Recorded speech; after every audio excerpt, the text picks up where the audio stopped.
Beef up your glutes with this week's Thorough Thursday, where we go over hip thrusts. So let's get to it. So in today's video, I'm going to show you how to do it with a barbell and a dumbbell. Either way, you're still going to get a lot of glute activation out of it. So let's get to it. So the first way I'm going to show you is with a barbell.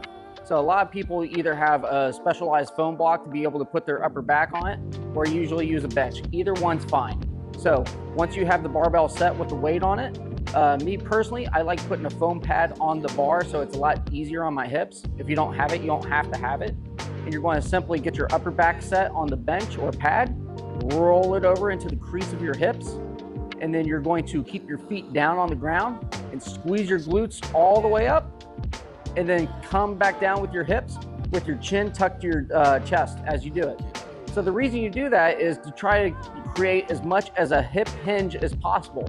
So a lot of people you'll see, they end up moving through the upper back and whatnot instead of making it a pure hip hinge, which takes one, it takes away from your glute activation, but two, it can cause a lot of issues in your spine while you're doing this. So if you're doing this with a dumbbell, it's going to be the same case.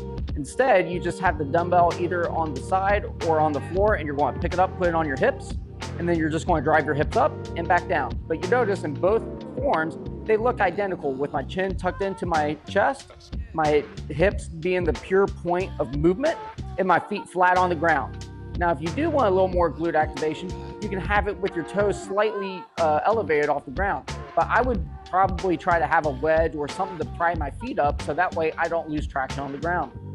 So I hope you guys enjoyed this version of Thorough Thursday. If you have any questions for your strength training needs, please go to the website agogeperformance.com.